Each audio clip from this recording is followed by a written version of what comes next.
ميدو اللي طلع من كام يوم يقول لك اصل انت عندك مشكله مع مرتضى.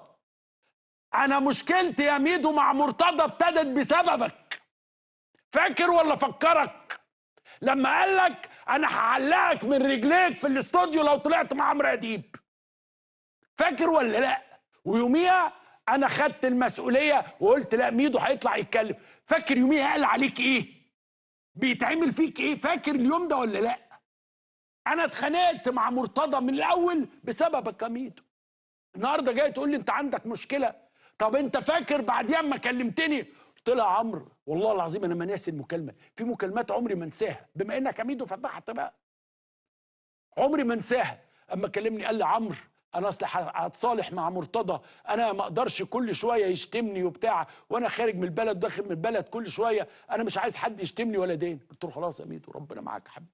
وفضلت خناقتي بقى مع مرتضى مكمله اكتر من 15 سنه، بدايتها كانت مع ميدو عشان هو قال حذر، قال لك انا هقفل المحطه لو طلعت ميدو عندك. طبعا لا هو ولا اللي يتشدد له كان يقدر يقفل المحطه،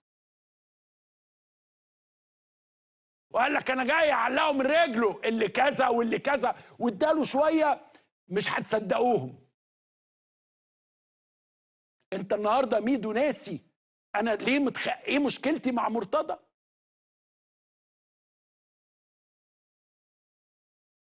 انت ناسي ايه اللي حصل؟ لان هو كان متعود كده، اي حد يقول له على فكره ما تعملش كده اعمل كده، وكان يعني ده ربك دلوقتي. ربك دلوقتي يمهل ولا يهمل. ربك دلوقتي يمهل ولا يهمل. كل يوم ربنا بيوري له آية من آياته، كل يوم كل يوم قضية شكل وبلاغ شكل وحاجة شكل. خلاص بقى، ما هو مفيش. هو فاهم انا بقول ايه؟